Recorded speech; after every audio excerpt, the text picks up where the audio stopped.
episode Overtake My Heart, one of 69. The Too Thick Pod, your home for all things sports, cards, levity, and literotica.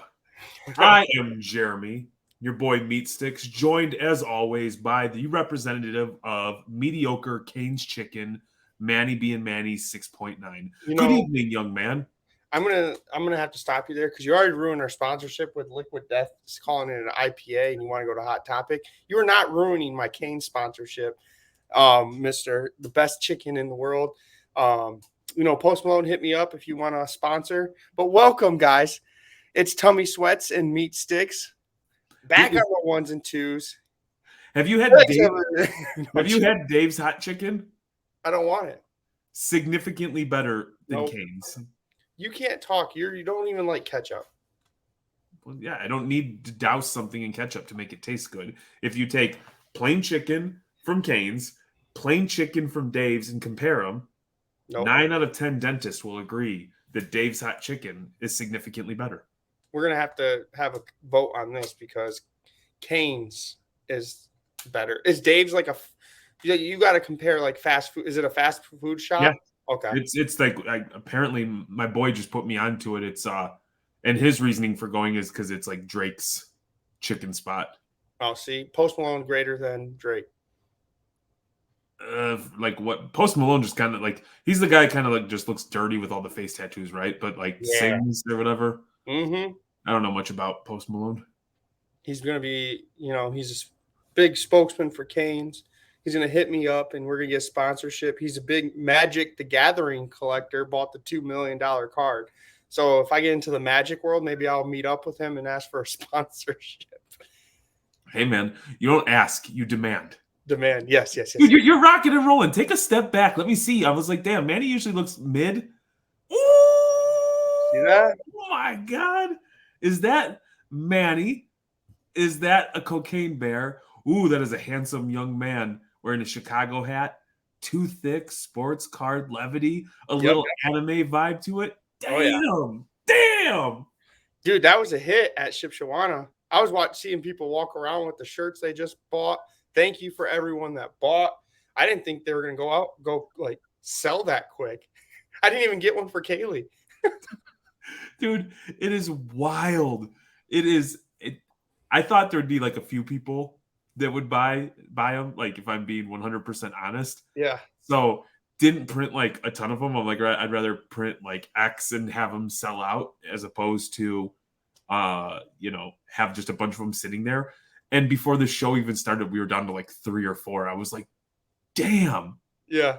Damn. I appreciate it because like I saw it when I first walked in. Brad's got his like over his shoulder. He's like, Manny, like he was all excited. I was like, yes, that's awesome. He's like, where do I pay? I was like, don't worry about it, but I need to go get mine. I don't even have mine yet. Yeah, Brad took one. And, he's a nice young man. I've never heard him curse. No. And he's like, I'm going to tell everybody to listen to the Too Thick Pod. And I was like, yeah. Okay, like probably not everyone. Yeah. But there's a few folks that you can have listen in. But, yeah, those people buying them. And not just buying them, but, like, taking a picture. It was pretty rad. You know what I found really cool, by the way? I'm over at the other side of the show, and someone has a shirt, and I haven't talked to him, met him before. And he's like, he looks at my shirt, and he's like, I know you know Jeremy and Courtney, but how are you affiliated with them? And I was like, you see that shirt on your shoulder? He's like, oh, yeah, I did this to support Jeremy. I was like, do you know who that other guy is? He's like, no. I was like, yeah, that's me. He's like, oh, no kidding. I was like, yeah, that's me. I thought that was cool when Who was it? Who was supporting me? He had a Barcelona jersey on, Pedri. I follow him. He just followed us on Instagram. I got to shout him out. I forgot his That is so awesome. That is awesome. I thought that was hilarious. I was like, he's asking me, and he has the shirt. I was like, yeah, it's that guy right there. That's me. When we walked into trade night, and so we went into the trade night, Courtney, Amelia, and King Steve were all rocking theirs, right? Yeah. And we walked by my guy from Johnny Ford's, and he just started yelling "Cocaine Bear," and trade night was packed. Like you saw, we were in the back corner, 20 minutes into that thing. That was the only table that was available, and he started yelling cocaine because he saw Yeah. the shirts, and he knew what it was right away. Well, Brad's putting you in the corner. That's where you guys belong, is in the corner. You guys are too riled up behind that table of yours. Not a chance in hell. We might take 8 tables. We might be the first 4 when you walk in, and then the last 4 in the corner, because Courtney absolutely crushed the children's scavenger hunt, and I think we have entrenched ourselves as a staple of the Shipshewana Card Fest. You know, that is crazy because this was the first year I think that you guys sold out like within 3 hours of the show still like going. Yes. It was crazy. We had somebody the morning of donate another 10 Zion cases. So the gifts that were given away were like CGC grading, SGC grading, BGS grading, Zion cases. And this is without any corporate sponsorship. This is all like the vendors coming out of pocket to make the event awesome. You know, us coming out of pocket, everybody pitching in. It was pretty damn awesome. I do have to give a good shout out to JNN. Our guy JNN, he came over with some Nomars and he gave me some Nomars. You know how like special it is when someone gives you some cards that you're like PCing and they think of you when they see Nomar. Now they're like, I gotta get this to Manny. So I want to give him a shout out. And he was rocking Michigan State with the Honolulu green and white shorts. He was killing it on Saturday or Sunday. Wasn't there a guy who hooked you up with a no ma, and a Federico Chiesa card? Yeah. Let me think. Who was that? Was it Courtney? No. Steven? No, better looking, smarter. Amelia? No. Lala. You're getting closer. You're at the Vagina Boys. Lala. No, she was not around. Okay, it was Jeremy. I know, I was pumped when you got that. That auto you got was nasty. When I posted it, everyone was like, "That's a sick card." Jeremy has some good taste. Hey, I'm just trying to put a smile on your face and make the hobby a more enjoyable experience for all that are in participating, I'll say. Yeah, you kill it. Thank you again, though, because like what I'm trying to do is there's so many Nomars, and I just want to collect, even if it's like a set card or like one of ones. I want them all. Well, I mean, you talked all that shit to Yank's chick, and you said that you were going to beat her. I think she said she had 9,000 unique Derek Jeter cards, and you said you were going to have 10,000 unique no ma cards by the end of the year. So you got to keep pumping them. I know I need to. I need to get like a 3-row of just Nomars. Was that Yingling? It was. You like it? Yes, I had it for the first time like a week ago. And another shout out, Evan. Indie Collective got me a case. And I got him stuff from Michigan and we swapped. What did you get him from Michigan? I got him Oktoberfest Bells from Bells Oberon. Okay. Yep. And then I got him this Odd Brothers, what I like to drink, cider. It's a brewery right by me, and they don't really distribute anywhere. So he got those two, and I got the case of Yingling. Right on. I'm rocking another local brewery, Shorts. There you go.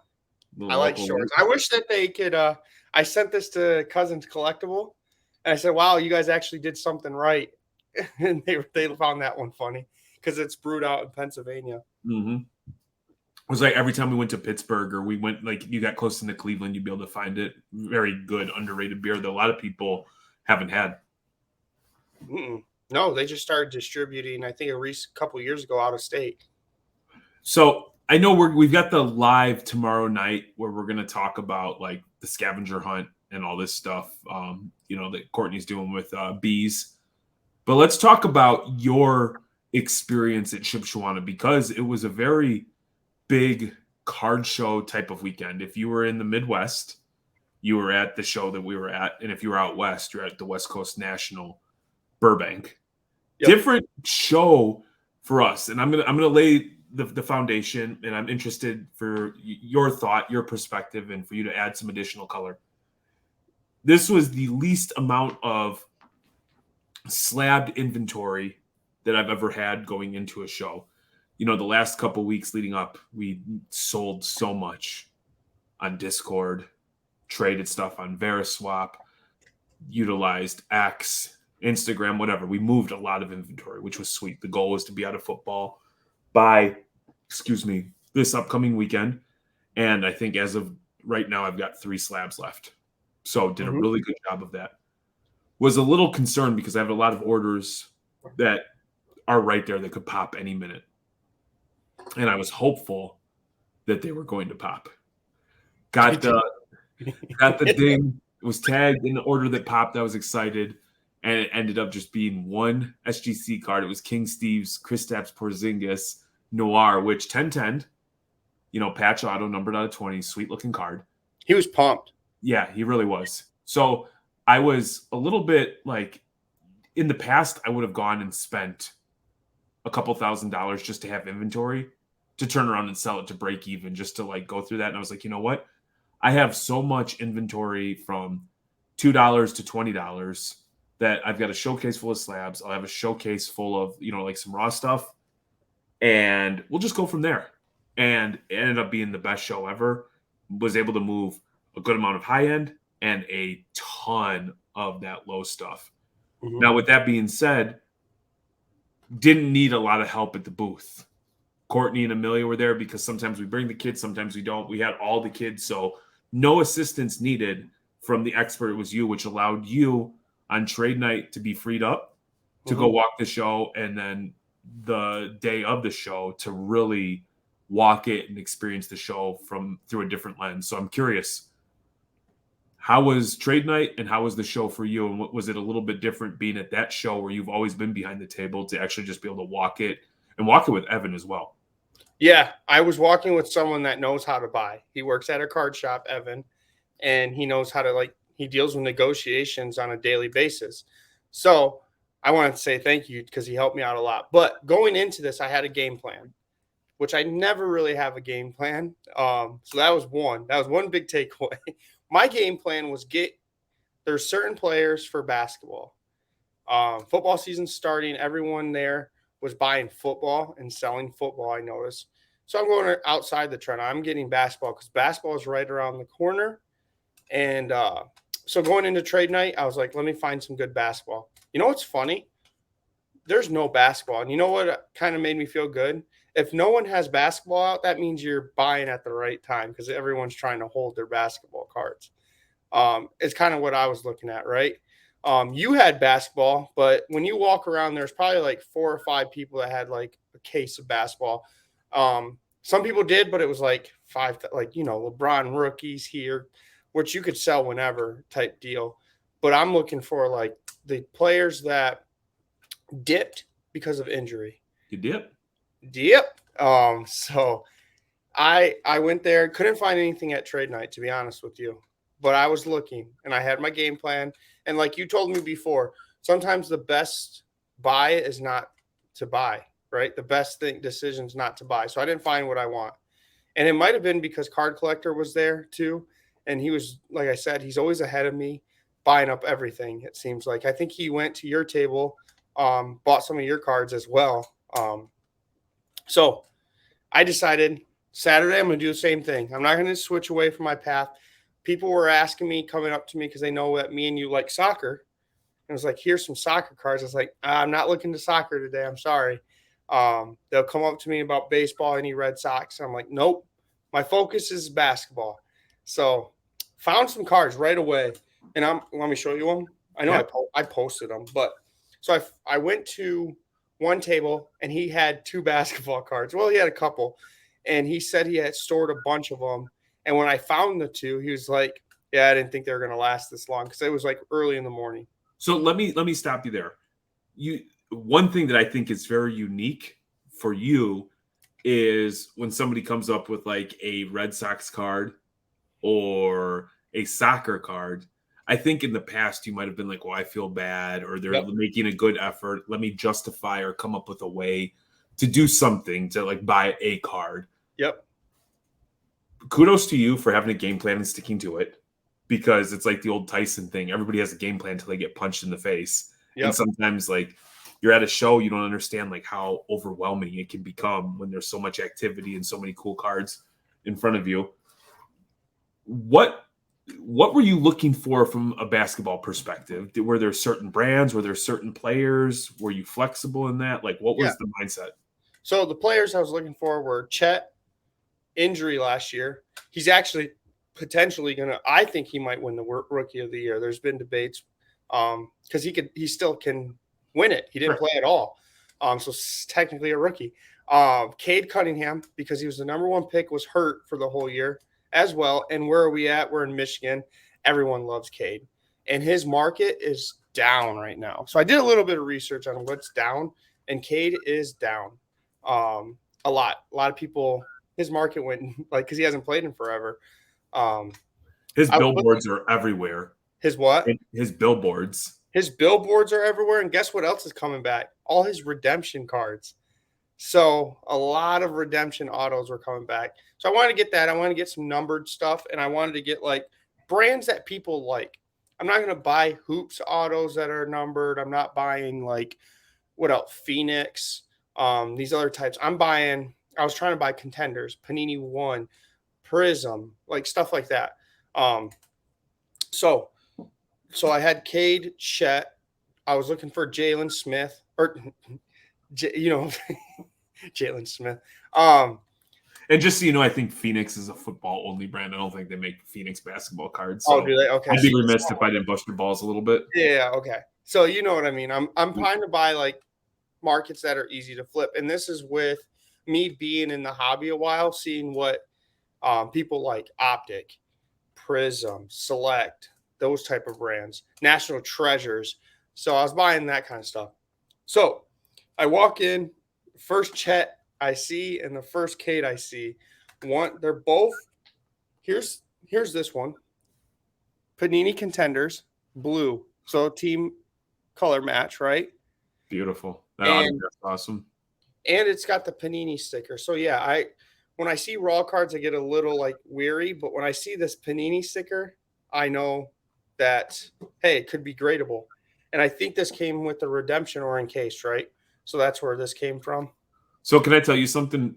On like for instance Veriswap, or if I'm on SCI or Ryan's Discord, for certain raw cards, I'm not interested unless it's still sealed from Topps or Panini. Yep. Because at least I know it hasn't been like, molested or fingered too much. Like sure, the edges or corners could be potentially damaged, but you try to do the best you can to see those through the picture. So I like the thought process. Thus far, I like the idea of sticking with coveted brands. Mm-hmm. I think that's a smart play. And I mean, Contenders, people like Contender autos, right? So got that. The same deal. I got this. So this is one where I kind of didn't like the brand so much, but I like the card. So Chet, RPA, right? RPA. Yeah. Auto, and it's out of 25. And the reason why I really liked it, if you could see, it's 1 out of 25. It's the eBay 1 of 1. So I got a deal with these two that was less than what they were going for on eBay. And he was like, oh, you could potentially get a premium just because it's the 1 of 25, which I was like, I don't care about that. So I got that card. That I like these two cards, 2-color patch with the auto. So lastly, I was looking around, couldn't find anything. At the end of the show, when I'm about to leave, I found one card. And here's another one. Panini 1, blue back, Cade, out of 99, 5 out of 99. Rookie. And this is another one that I think was a redemption. Actually, I'm pretty sure it was a redemption. So I got that one at a good deal as well. The guy couldn't sell it. And I was like, I'm from Michigan. He's like, all right, let's work something out. So those are the 3 big cards I picked up. I picked up some smaller National Treasure Lions cards from Evan. We kind of made that deal before the show. And that's where we kind of want to discuss like making relationships. Evan gave me a steal on that because he bought into it low and he just made some quick money. And he was like, here, you could sell this easily up in Michigan. And I bought it because you could sell it. So I met a lot of people, dealers. I don't really get to meet the dealers as much because I'm back behind you. Yep. And being on the other side of the table is fun when you actually have someone there that knows how to negotiate and knows like how to talk. My biggest thing that I learned about myself was don't be scared to offer a price. You're not going to hurt their feelings, because that's how I always felt. I always felt like I don't want to be rude to the dealer by offering a price. So that's what I learned. I've got some good deals. I think I'm going to be able to make some money. I actually like the Cades a lot. So I think, and I like chat. I'm a big chat guy, believer. I believe strongly that you will make money on those cards. I have I want to say a soft spot, but one of the first, like, as we got into Patrick Williams, I remember scooping up the Cornerstones rookie patch autograph cards because I was like, oh man, this is sweet. 4 different patches, an autograph. And so, like, I think that's cool. And obviously there's a huge buzz around Chet. There's a lot of people who are thinking the same as you, that he's, potentially going to be rookie of the year on that loaded Thunder squad. Kind of interesting to see, because I believe the Bulls open with the Thunder, and it sounds as if one Patrick Williams might be covering one Chet Holmgren. So I thought about that today, and I was like, man, Manny has such aspirations, and what if Patrick can just break him night one of the season? Just drag a sack across his face and Mortal Kombat finish him. Chet spot, I'm telling you, Chet is the real deal. People forget, like, because I watched college basketball. The guy coming out of high school was the #1 player overall. Sure, no, he balled out. Yeah, he balled out at Gonzaga. Yep, Gonzaga. There's also another player that I'm looking at too. That, if you guys, kind of a trick to look at, Imani Bates was the #1, and then Chet took over. Monty's in his head, like kind of like Ja. We'll say that, but he has raw talent, and you could probably get his cards really cheap. So, couple follow-ups. Mm-hmm. Piggybacking off the relationship thing, that is perfect. It gives Evan, in this instance, an opportunity to get rid of cards that he doesn't want, or probably difficult or more challenging to sell based on where he lives, where you take them, you throw them in, even if you put them at $10 a piece, some of those cards are $20, $30 in Michigan all day. So you pick them up, I think when I did the math, it was like $4 or $5 a card. Yeah, he said one of them's 40 alone. There you go. And I mean, when he tells me that, it's kind of like you telling me, I'm going to believe him. I mean, it's no different than when you did this Chicago to Michigan. Yeah. Mm-hmm. Just a nice, easy arbitrage opportunity. Secondly, I'm curious. You said you learned a lot. What was something unique that you saw the way Evan negotiated, or some pointers that he gave to you that helped you in your purchases? So that was like, because when the first one, the first deal, he knew the dealer, right? So he's like, Manny, because he gave me a pricing, and I was like, that's actually a good deal. He's like, offer this much. Like, he's like, I was like, you sure? I feel like that's a little low, right? I mean, he's like, no. He said, I'm telling you right now what's going to happen if you offer something around, don't be scared to offer something at 75%, right, to start. Because the worst thing, they're going to say no, and guess what? They're going to go 85 to 80%, and that's where you could take it or you leave it. And I did that, and he's like, the dealer was like, you're close. I appreciate you being, like, close, because there's been people that are trying to lowball me. But how about this? And I was like, I even pulled a move. I don't know if I've seen videos of people pulling this move. I grabbed the two cards. I said, yeah, I'll do it, but throw in this card.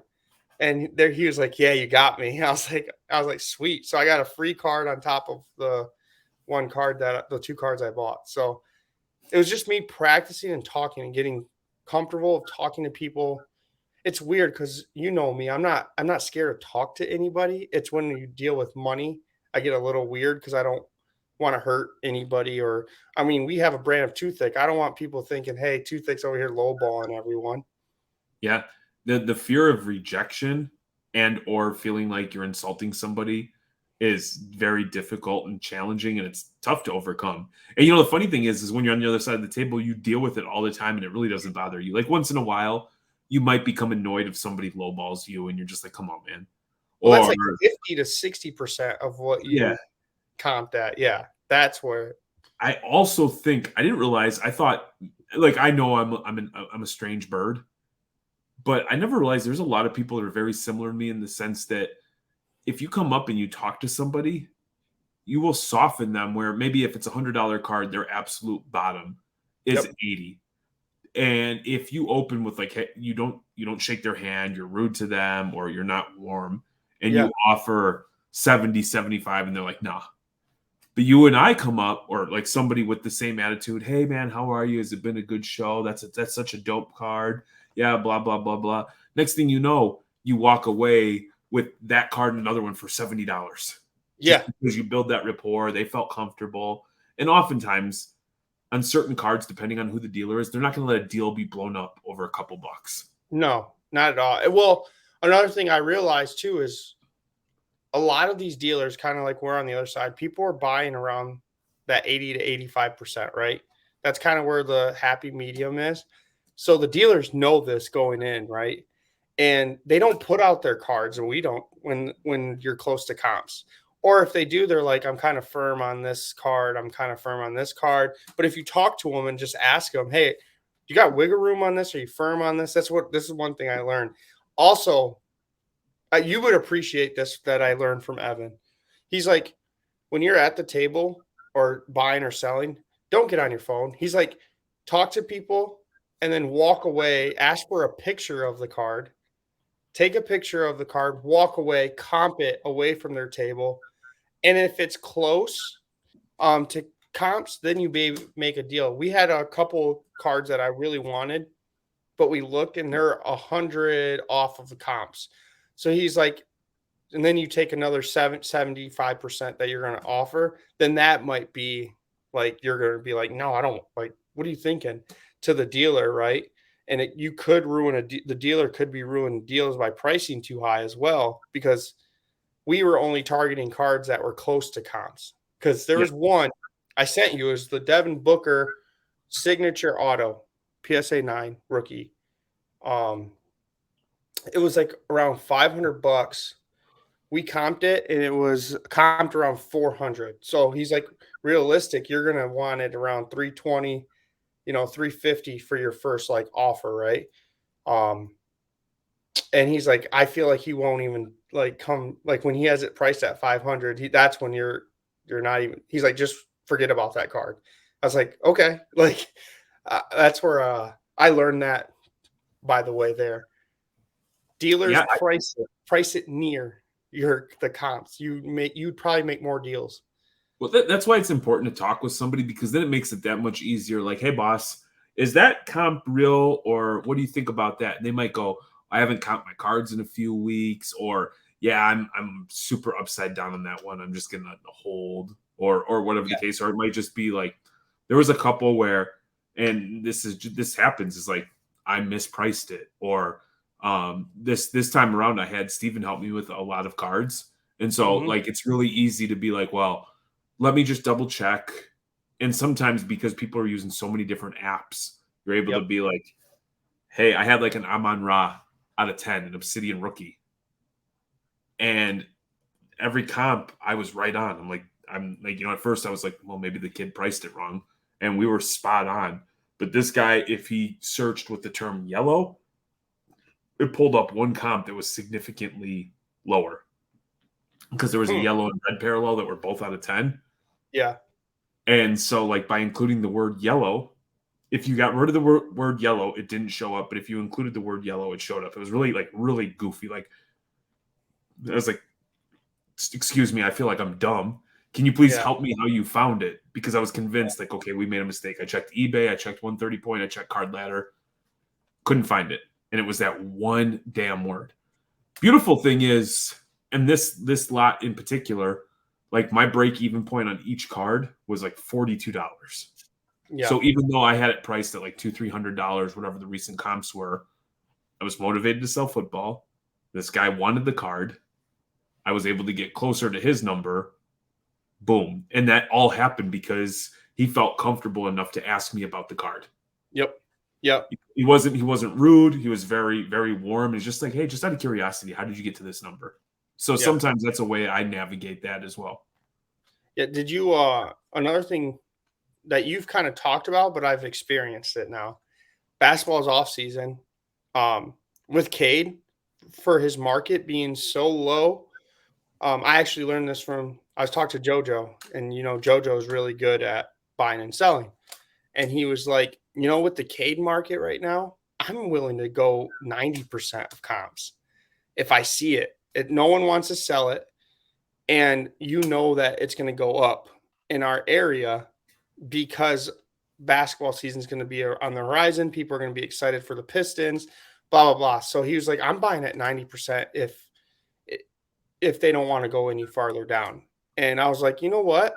When you buy an off season, and you've brought this up, you could buy closer to comps because you're going to get a little bit more. It's less risky at buying at comps. I've screamed this from the rooftops, and I will say, like, the first time you do it, it's a little bit like everybody loves the deal where the minute money and cards exchange hand, you've already won the deal. Yeah, that's easy. That's peace of mind. Like, okay, no matter what, I've already won this deal. But quite frankly, those deals aren't always out there, and sometimes you have to lean on some of the things you learned. And so in March, when we were at the Chicago Spectacular, we wanted to buy Trevor Lawrence and Justin Fields. Yep. I felt strongly there was going to be a buzz for these quarterbacks. Yep. Knock on wood. Thank goodness there was. And I know in hindsight right now it seems so obvious, but at the time, nobody was talking about football. And, there's always the chance that you could be wrong. And we went, and it was like we had one day. And if you go and listen to any podcast or anything, Courtney and I talked about it, was like, if it was the right brand of those two players, if it was within a few points of comps, or I felt strongly about the card, I was ready to overpay. And at that point, we didn't even have to do anything. We just sat and we held, and the market just absolutely exploded. So that's why I was asking you specifically about the brands, because if you get the brands that are always coveted each and every year, and you pick a player like somebody like Cade, who I feel confident I'm holding absolutely zero Cade as of the time we record this, I think just naturally, without even grading it, without doing anything, a $200 card could become a $300 to $400, or God only knows. Can I show you something? Please do. Because I know you like data. I love data. Look at this. This is Cade's market in the last 6 months. Look at how it dipped. You dip. And now it's starting to rise again. Mm-hmm. That's why I'm buying right now. This is what I looked at before I went to the show. 9.2, look. Look at that. I saw this, and I saw it go down. And when you see it, I mean, if you know like data, it's going to peak a little bit more. Can you look at Patrick Williams? Yeah. And here's sales data last 6 months. Look at, I don't know what happened. This is this weekend, look.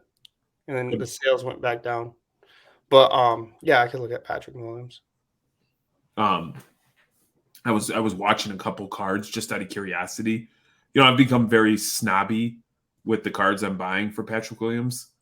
And one of them I was actually really surprised to see. Do you want 6 months? So how many? Oh, there's only 3 cards total in there. Yeah. So I did 6 months because, you could see the off season, right? It's around July? Well, for Patrick Mahomes or Patrick Williams around May, June, July, August. Yeah, look at this. If you got in July, this is the national. I know it's only a couple, but everyone was going quarterback heavy. If you're at the national buying Patrick Williams, here's sales volume if you wanted that. But look at this. I know it's not a ton of money. Yeah, that's that. And just so people know, if they're looking at this data, these are just the cards that are currently located or loaded into their database. So for Patrick Williams, it's 3 cards. Yes. So, but yeah, I mean, look, okay, here's an example why I wasn't going football. Let's go, Patrick. Let's go to your Justin Fields, actually. This is why in your case, you're selling, but look at the growth rate in the last 6 months. You see it peak, and now it's peaking again because of the start of the season. You got your sales volume going down. Go But yeah, back up. Go back up. Like, so that first week of March, we were way right down. here. Yeah, I mean, we were lower than that. And Yep. then look, like if you were to just draw a line, it was steady without doing anything, without grading, without doing anything. Yep. That's I'm good, man. telling I'm happy for you. And you know what? It's a lot easier and less stressful to manage a handful of cards as opposed to you. hundreds of cards, right? Yep. Yeah, I think I like that a little bit better. I want to try to sell all my cards, put them on ComC, and then start fresh with like, handful of cards here and there. I can't. I think I got overwhelmed and bought a crap ton at once. So I've got two things based on what you just said, or what we were just discussing. One, you're talking about the Cade redemptions. I Mhm. had a random. I was on the phone with Ludex today, talking about something, and I got a weird email popped up, and it's like your redemption has been fulfilled. And I was like, well, what the hell is my redemption has been fulfilled? And like, I didn't think I had anything from Panini. I bought a bunch of Panini redemptions that I didn't fulfill to try and get white or black box one of ones at the national, but then I didn't go to the national. You know what I mean? And so I was like, what the hell is this? I'm like, I was thrown for such a loss that I was like, hold on 1 second. Put him on hold to take an email, which is incredibly rude, but I was like, I've got ADHD. Ooh, shiny thing, like redemption. What is this? This thing must be a year and a half ago old. Can you read Leaf that? Your redemption has been updated to shipped. Jason Dominguez autograph. for a leaf? Her leaf. It was like that thing I submitted, like I swear it must have been like 2 years ago. I had a couple of them. I submitted one and I got it like right away. And it was like numbered out of 3 and I sold it for like $50. Was that when you were ripping Onyx like a ton? I remember you were in a stage where you were ripping Onyx like crazy. Well, I got like when we were buying Yeah. dude's allocation to help out or whatever. It was like a fun, cheap rip. But I don't remember what. Then I had the other one and it never came. And I was just like, I went on the Leaf website for like 2 minutes. I'm like, yeah, I'm not doing this. I guess I just lost the card. No big deal. Never thought about it ever again. Yeah. Completely out of mind. Now he gets called up. It's a couple of bombs, and now they're fulfilling my redemption. So That's good though, right? Perfect. yeah, that's a dub. Yeah. But That's like a $10 bill coming in the mail. New CEO came in and put people's asses to shape and said, yeah, he said, hey, you know what? Brian Gray wasn't taking care of the boys over at Too Thick. We got to square things away. You know what I mean? And to get in the good graces of the Thickelos, you go right to the young buck, Jeremy. Yeah.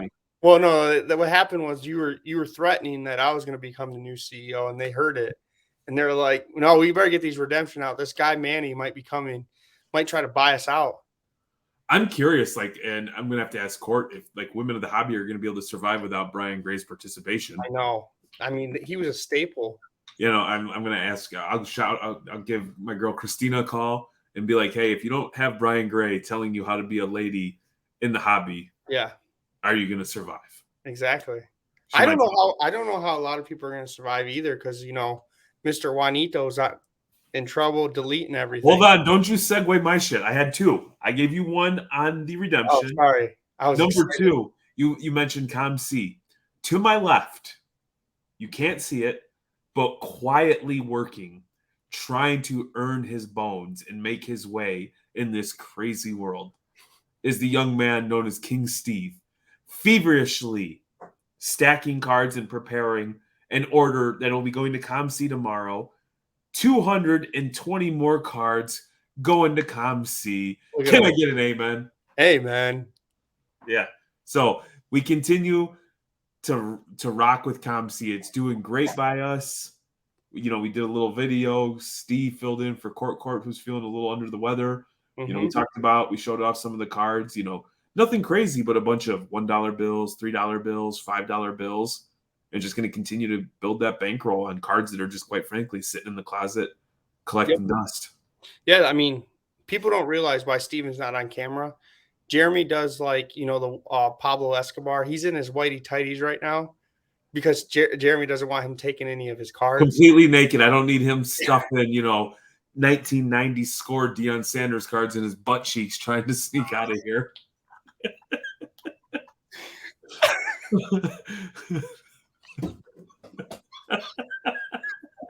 What are you doing? What are you doing, boy? Spread them. That is not where you put Mr. Michael Jordan. Hands on the table. Hands on the table. Oh, Dude, that's funny. he's got some design. Courtney got him some designer ass frames. They look really good. Yeah.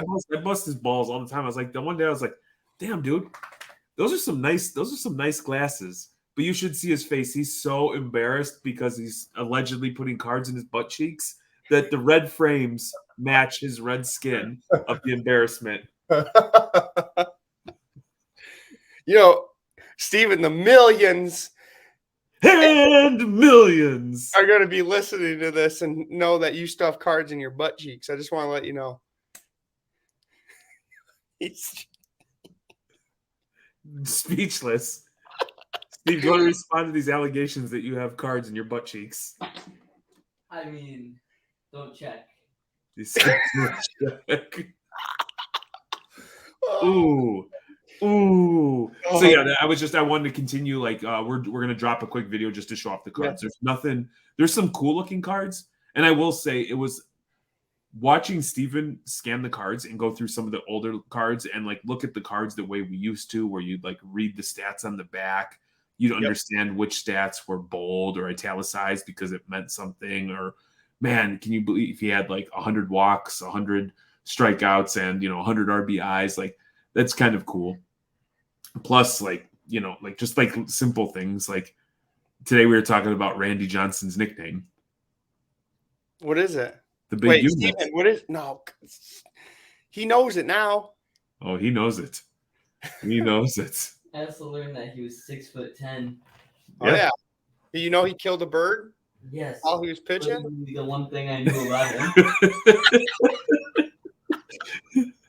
That's what we're preparing. And so he's getting to see cool cards, but it's also teaching that these cards have just been sitting here, doing absolute nothing, and with a little bit of work, in a couple months they'll turn into a $50 bill, a $100 bill, a $75 bill. For sure. Additional buckets to buy cards. That's funny that you were doing that because I was doing the same thing yesterday.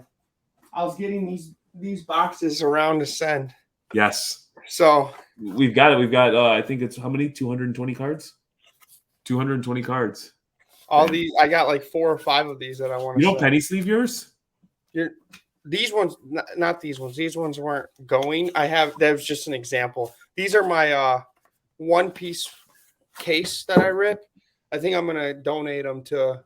There's a card store here that does one-piece tournaments, and I want to give them to I want to make sure they get them to kids that can't buy the packs so they can play.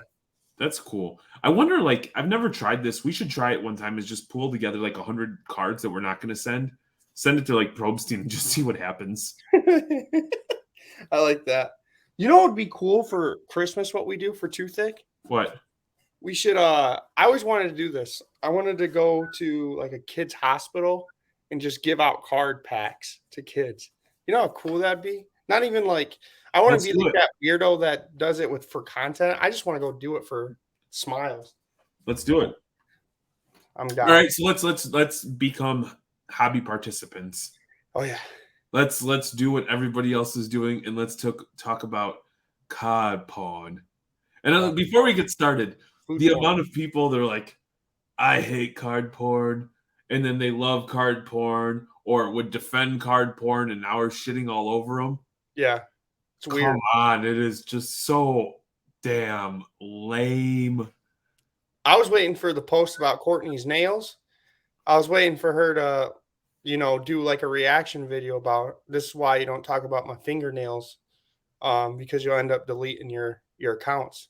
And I'm just interested to see all these because the new thing with Darren Ravel came out today, and I don't know if you read it, where they him being on the plane with Ken Golden. Now Ken Golden's oh, I didn't like him and he didn't like me. Come on, man. Is anybody actually? Well, I mean, we're in the hobby, so yeah, people believe it. But Ken made a whole exclusive auction that was named Cardporn auction. You don't do that if Yeah. you don't like somebody. Yeah, they ripped packs with Drake together. And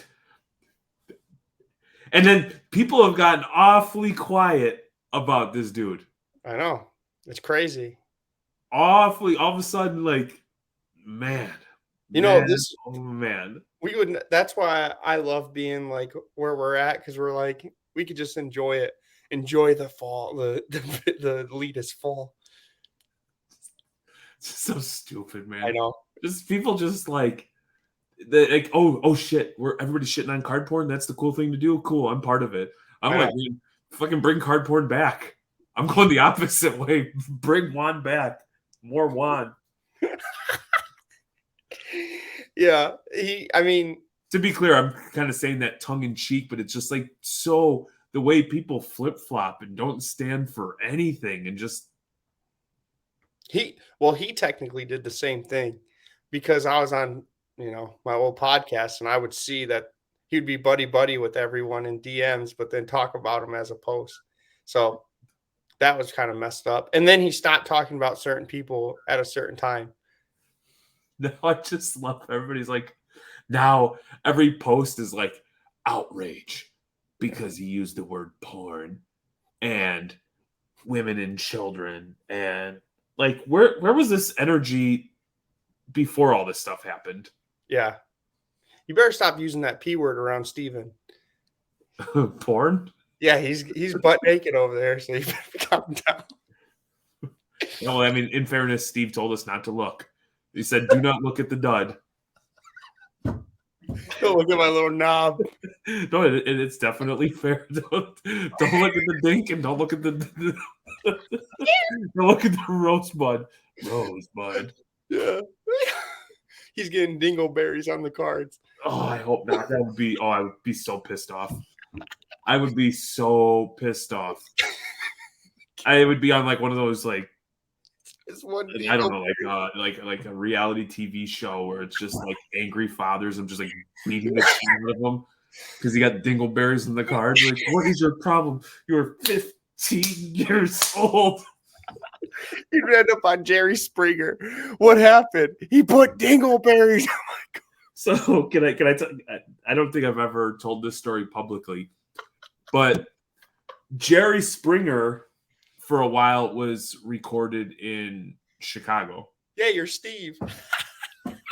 No, okay, so we went to you disappeared. That must be cool to laugh at your own jokes that hard. We went to the Steve Wilkos show. Do you remember Steve Wilkos? Yes. He was the bodyguard or whatever, and they did a spin-off where he had his own show. Yeah. So we take the train down, and dude, I'm like, we're like 19, 20, 21, and it is like 9 o'clock in the morning. So the metro, which runs from like the northwest suburbs into Chicago, is filled with people like on their cell phones, their computers, Yep. like business professionals. And there is like 4 or 6 of us with a case of beer without a cooler sitting on the top of the train, drinking beer, getting absolutely loaded at like 9:30 in the morning. We get there like 11. We stop at a restaurant, have a couple more drinks. We get to the, like, I think it was NBC Studios. I would say, like here is like a good buzz. Here is like you're pretty rocked. Here is like you can't control yourself. We're like right here. Mm-hmm. So they go through and they coach us. We take our seats and they're like, your reactions are over the top. So when it's something negative, we want you like, no. When it's something positive, we want standing ovations, hoots and hollers. 10, 15 minutes of this. And so they bring out this woman. The show starts and they bring out this woman. And when I say like fat redneck trash, whatever you picture in your brain is what it is. And so then he's like, Steve's like, so what's going on? Trying to be serious. And like, we're fucking just shocked. Just absolutely shot. Remember, out of control's like right here. We're like right there. Like, yeah, we were pretty good. So everybody gets serious, and you see the people around you. You see like the people on the side, like, coaching us how to react. So now we're just like over the top with it all, like when there's stuff going on, because we don't know, like there's cameras everywhere, so you don't know when you're going to be on TV. Did you want to? Like she would say something, we're like this. So anyway, they're like, so what is the issue? And this woman goes, I caught my boyfriend sucking my son's penis, and we lose it. Everybody, I'm telling you, everybody is, and I am dying. I am like burying my face like this. I am like, my whole body is just bouncing up and down because I am cracking up.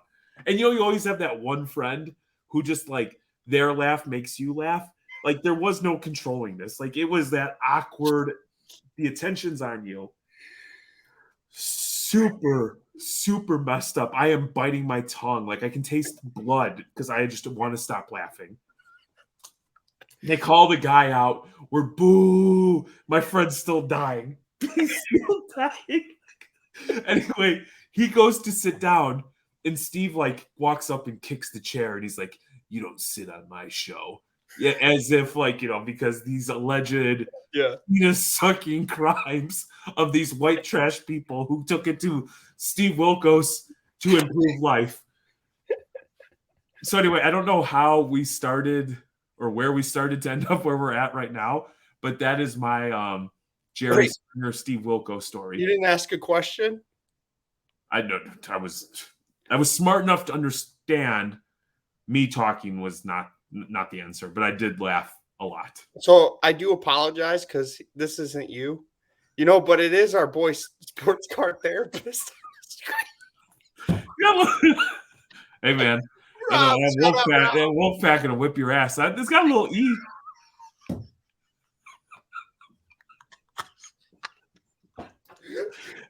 I am telling you, I should find it and see if we can clip it. It's gonna be labor intensive because you're gonna have to watch hundreds of episodes of the Steve Wilkos show, which I don't necessarily want. And maybe I do. Steven, homework for Steven. Steve's gonna be the new intern of the Too Thick Pod. All right, Steve. Hey, buddy, I need you to not tell Court, but you're gonna go ahead and skip school, and I need you to start knocking out these episodes of Steve Wilkos. How did we get there? I don't know. I think I don't know. What were you talking about? How did we get there? Steven? You guys were talking about the Wolfpack. No. Thanks. Go to school, Steve. Something about dingleberries. Yeah. So no, that was a thing. Well, that was a good. Well, I think we were talking about card porn, weren't we? Somehow, some way. Yeah. I love though that like everybody's clipping things that everybody's saying out of context, and then like aha gotcha stuff. Oh yeah. There's people taking victory laps, like as if their child just graduated valedictorian. And the crazy thing is, like, I think we've been pretty consistent. In a couple weeks, something else will happen, and there'll be fake outrage about something else. Yeah. I mean, we don't even discuss it on the show because we're sports car and Levy. We're not breaking news. I'm not about that life. But if there is stuff we want to talk about, like him leaving because he's a scammer. I did listen to the P. Ryan Darren Ravel interview the other day. I was driving and I was just curious, so I put it on, and I thought it was like it made me laugh. And again, this is not a knock on anybody, but apparently Zablo from Bleecker asked a question or said something in the chat that like pissed P. Ryan off, like in the middle. He stopped what he's like doing. He's like, I don't appreciate blah blah blah blah blah blah. Who was like, what the hell, man? It's an Instagram live. What do you expect? Yeah, I know. Like, isn't that like kind of like you go live on Instagram, somebody's gonna be an idiot in there. Yeah, usually it's me. Yeah, that's what I was gonna say. So I don't know, man. Like the guy did some scandalous stuff. Like he was doing scandalous stuff from the very jump. Like when he would call out like a grading company for doing something, but wouldn't talk about the other grading companies. He'd like say something about most people with a sound mind caught onto that stuff pretty early. And so at that point, it was just kind of like, whatever. He came after me at a comment once. I deleted the comment so quick. I didn't think he knew who I was. Really? But it was he was attacking the old podcast that I have. I don't know if you remember when he used to do that all the time. Yeah. I said something because it was about DMs. He was showing someone's DMs. I was like, that's not very nice of you to show people's personal DMs. And he said, oh, you're protecting your boys now? I was like, how does he know? It was like we were the only time we interacted with him is like he would heart some stuff, but it was like the HGA video where he took it and clipped it and didn't provide any context, and all that resulted in is like the HGA fanboys attacking me and everybody else attacking Courtney's thumbs.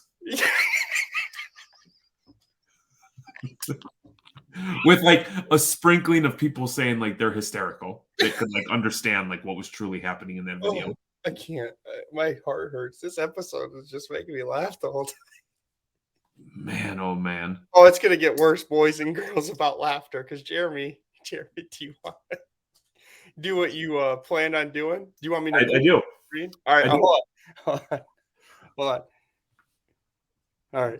All right. On this week's episode of Too Thick, we will begin with Chapter 1 of Overtake My Heart, Thickest of the Week. Makes a great gift for Mom and the Thickelos. All right. So this absolute cum-filled literotica novel is only 41 pages long. And so over the next several episodes, I will read you small chunks. Took me 8 reads to get through it, if you know what I mean. All right.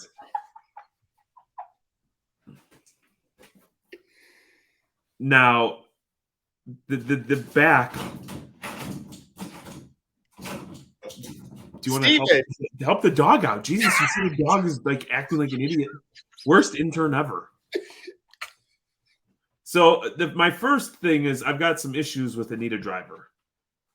About the author in this one.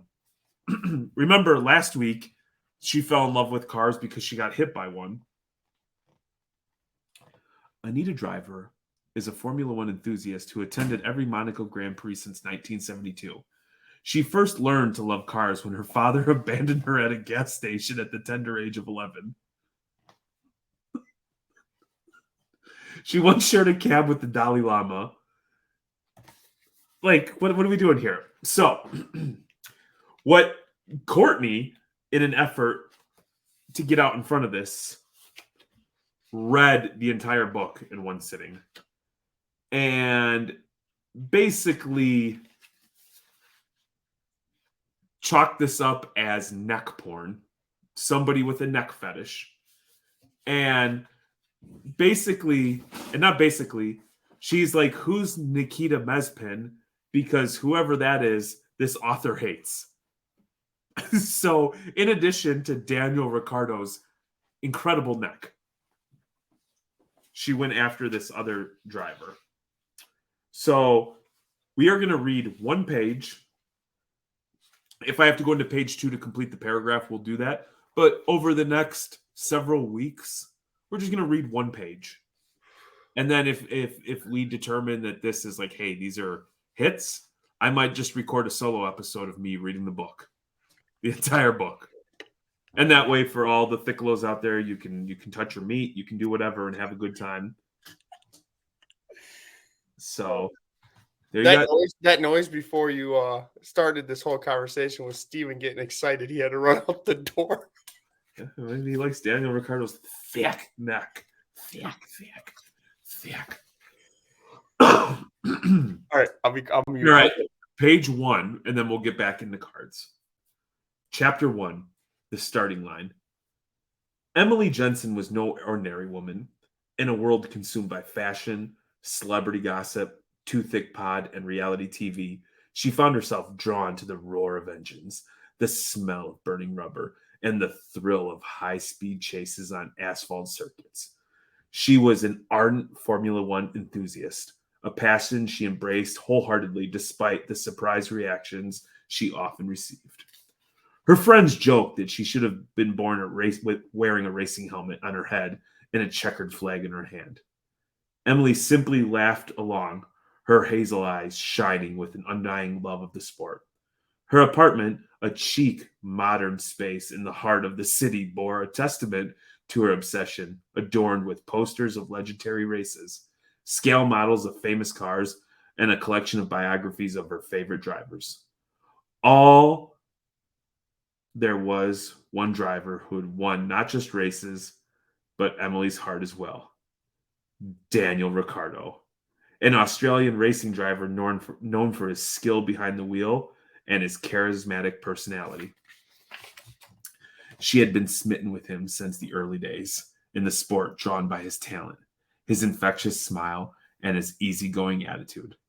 Emily knew his stats by heart and had watched every race he'd ever driven, and even had an entire wall in her home dedicated to him, but not in a weird stalker kind of way.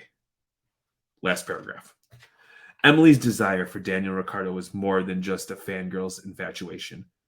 Whenever she saw a photo of Daniel, she couldn't help but marvel at his sharp features, the strong jawline, the warm brown eyes, the stubble that added a rugged charm to his face. But what caught her attention the most was his neck, a thick, with two C's, thick, muscular testament to the physical demands of being a Formula One driver. Each tendon and muscle stood out, giving him an air of raw strength and endurance that was captivating. Emily found herself drawn to the sight, her heart beating faster as she imagined what it would feel like to touch that thick, powerful neck. No other neck could compare.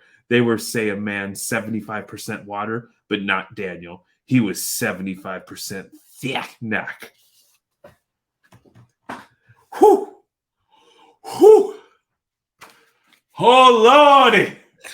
Lordy, to leave off right there. So what we're going to do is we're going to do the poor man's bookmark. Yep. And we will get back to this next week, and collectively as a team, the Thickalo community, we will knock out book number 1 of 69 of Overtake My Heart. Rick Races for Love. What a good story. You know, you're right about the thick. You know, every tendon.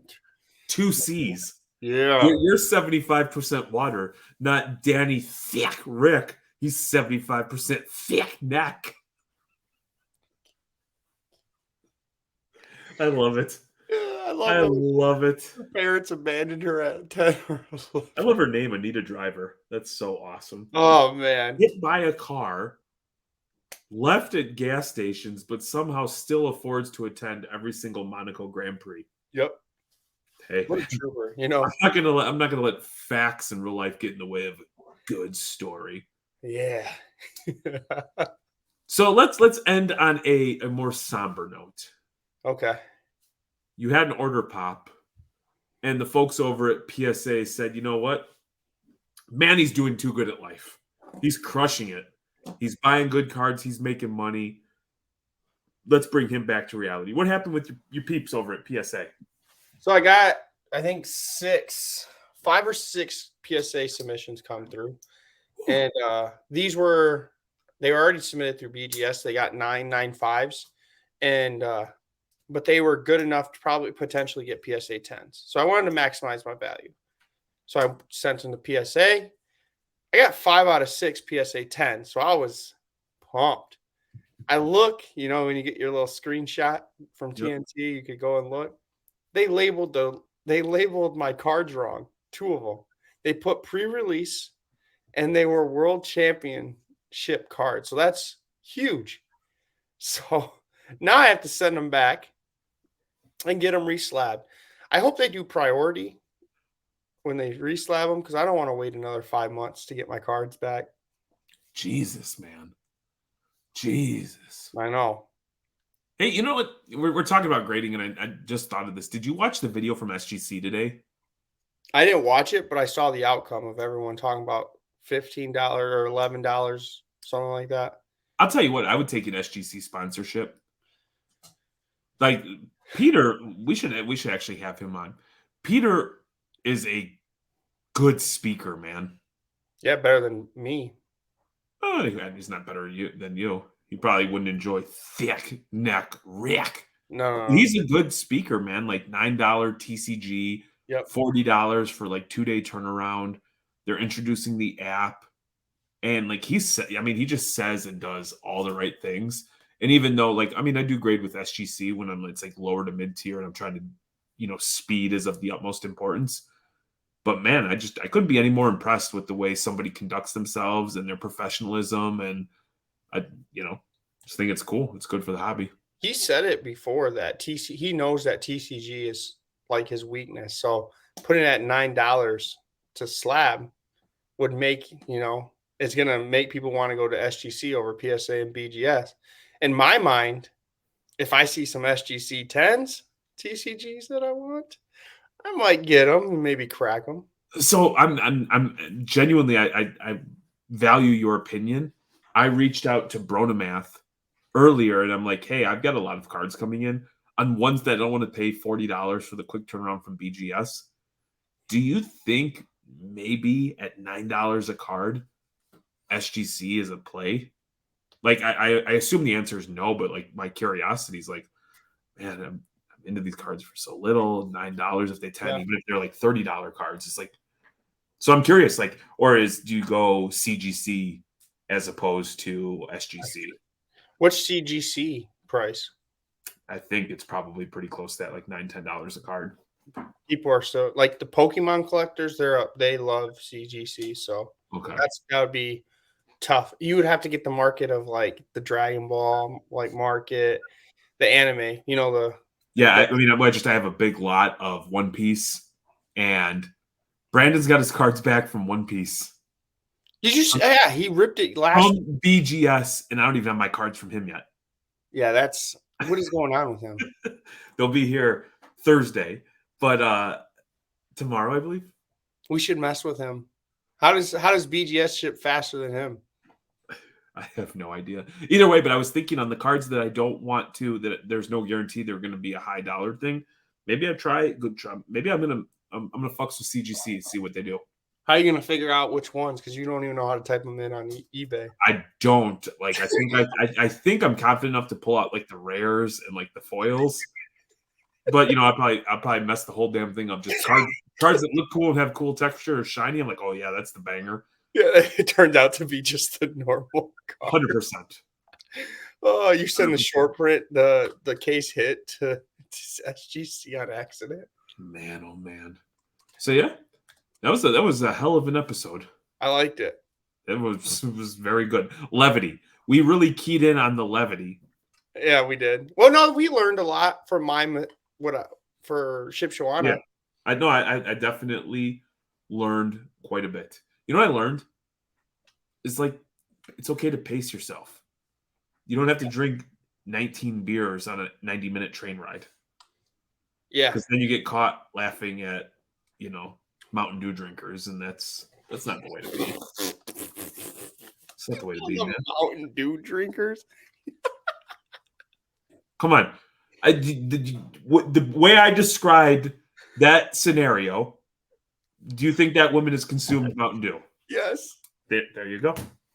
I told you, whatever it is you picture in your brain, that's what it is. When I maybe we'll let me know in the comments. You know what I was thinking about doing? We could do like a influencer spotlight for one of our segments where we just talk about an influencer, and I'm down for that. Like I'm in. Like we did with just Rob just a minute ago. We'll just have like a profile. You did, and that's why the Wolfpack hates you. That's why we'll never get invited to the Wolfpack. It's okay. That is okay. Yeah, we're the eye sees all. Exactly. We created the whole thing. That was our gimmick, and then they ran with it. But hey, yeah, they did. Shout out to all of them. You can't trust Puerto Ricans. Is all I'm saying. All I know is my guy Iowa Dave released a thing where he listened to 100 episodes of podcasts Yeah. on there, and we're always quick to thank him and tag him. And he did not listen to the Too Thick Pod. So Wait, he did it? he did not. Why? I don't know. He wrote an article. It was a well-written article, but I was like, come on, man. Oh, so I mean, I'm okay with it. He didn't listen to us. Maybe it was the week that we went on hiatus. Mm-mm.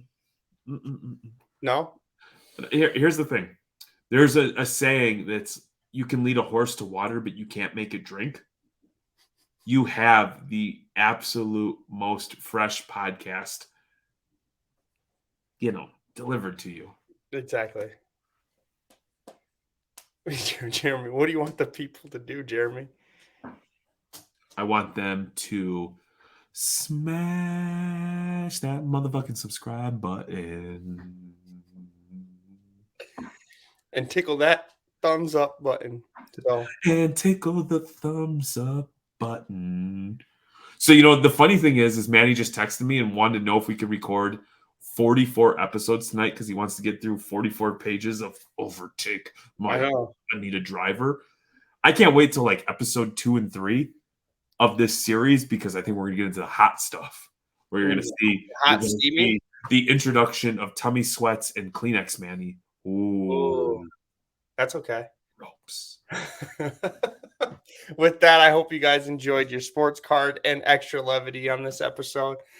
We will be back soon, and I'm glad you're listening. Thanks to everyone for listening. Peace. I saw Jim Duggan. Ho!